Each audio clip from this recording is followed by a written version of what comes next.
사실 우리나라의 경우 이미 이제 2016년도에 한국형 스튜어드십 코드라는 어떤 민간 자율 규범 형태로 해서 제정을 해서 운영을 이미 사실은 하고 있습니다.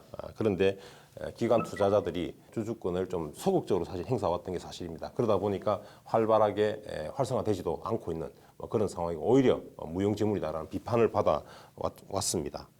그런데 지금 와서 다시 스튜어드십 코드가 왜 지금 다시 이슈로 떠오르는 것인지 우리 곽 변호사님 어떻습니까?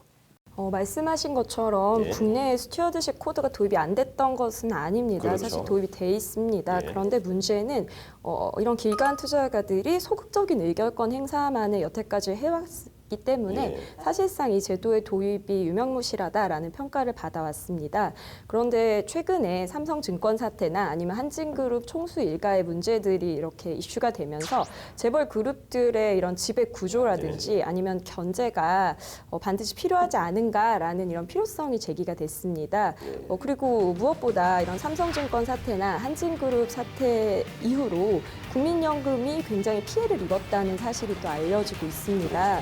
그런데 국민연금의 기본적인 운영자금이 무엇일까요? 바로 국민들의 노후 자금이고 세금이지 않습니까? 그렇기 때문에 국민연금이 손해를 본다는 건 국민연금 자체의 손해로 끝나는 것이 아니라 이것이 결국 국민들의 생계와 직결이 되고 국민들의 손해로 이어지게 되는 것입니다. 그렇기 때문에 국민연금이 더 이상은 방관하는 것이 아니라 적극적으로 주주로서 의결권을 행사해야 한다라는 논의들이 점차 대두되고 있습니다. 예. 그리고 실제로 한 언론 보도를 보면 삼성증권 유령 주식 사태로 인해서 국민연금이 입은 피해액이 158억이다 또는 뭐 16억이다 이렇게 주장을 하고 있는데 여러 분석이 있습니다. 그런데 실제로 16억에서 158억 그 차이가 큽니다만 어찌되었건 뭐 엄청난 손해인 것은 맞는 것 같습니다. 금액이 크죠.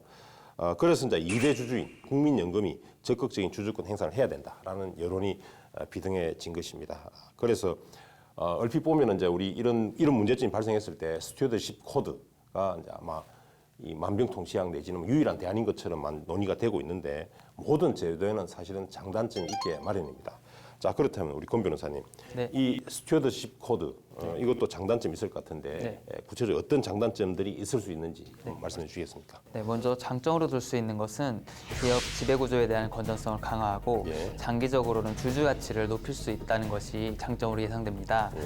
기업 투자자들이 아니면 연기금과 같은 것들이 적극적으로 의사결정에 참여한다면은 소수의 기업 오너에게 회사 의사결정이 좌우될 가능성이 낮기 때문에 지배구조에 대한 건전성이 강화되는 측면은 장점이라고 볼 수 있습니다. 그리고 반면에 국민연금과 같은 기관 투자자의 영향력이 강해지다 보면은 관치금융 논란도 있을 수 있고요. 또한 이 주주들의 의사결정이 좀 왜곡될 수 있는 가능성도 있고 또 기관 투자자의 대리인 문제가 발생할 가능성도 있습니다. 예. 그런데 현재 우리 분위기로 본다면은 이 스튜어드십 코드가 우리 사회 적극적으로 이제 도입이 막 되고 또 막 실시가 될 것 같은 분위기로 보입니다. 자, 두 분께 한번 여쭤보겠습니다. 이 스튜어드십 코드 적극적으로 실시해야 된다고 보시는지 아니면 조금 더 자제하고 또 있어야 된다고 보시는지 어떤가요? 먼저 우리 곽 변호사님 여쭤볼까요?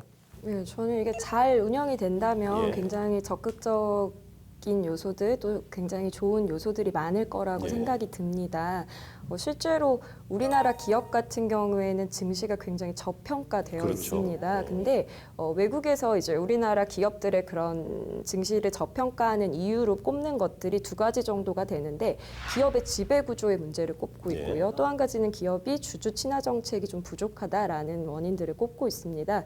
결국에 기업 지배 구조의 문제라든지 아니면 주주들의 의결권 행사가 제대로 반영되지 못하는 문제들은 결국에는 기업의 오너 일가들이 상당히 많은 지분을 보유하고 있고 그 어떤 독단이나 이런 횡포를 막을 수 있는 제대로 된 견제 장치가 작동하지 않기 때문인 것 같습니다. 그렇기 때문에 상당히 많은 수의 지분을 보유하고 있는 이런 기관 투자자들이 좀 더 투명하게 의사결정을 할 수 있도록 본인들의 의사를 적극적으로 만약에 이 스튜어드십 코드를 통해서 피력을 할 수 있다면 당연히 결과적으로 기업의 지배구조가 개선되고 또 이런 주주들의 의결권 행사가 좀 더 적극적으로 보장이 되는 데 있어서 긍정적인 영향을 할 수 있을 것으로 판단이 됩니다. 사실 이 스튜어디십 코드를 도입한다고 하더라도 개별 주주들의 이해가 상충되는 경우가 있을 수가 있는데 이와 같은 경우에 어떤 주주의 손을 들어줄 것인가 이런 가치 판단의 문제가 생길 수가 있습니다. 또한 그리고 아직 이제 스튜어디십 코드가 국내뿐만 아니라 해외에서도 도입된 지 얼마 안 되는 제도이기 때문에 그 제도가 과연 정말 실제로 주주 가치를 높이는 데 기여할 수 있는가 아니면 실제로 의사결정의 왜곡을 막을 수가 있는가에 대한 논의나 아직 연구가 좀 잘 이루어진 것 같지는 않습니다. 그렇기 때문에 현재로서는 목적은 이상은 되게 좋은 제도지만 전면적으로 실시하기에는 좀 다소 부족한 면이 있다고 좀 생각합니다.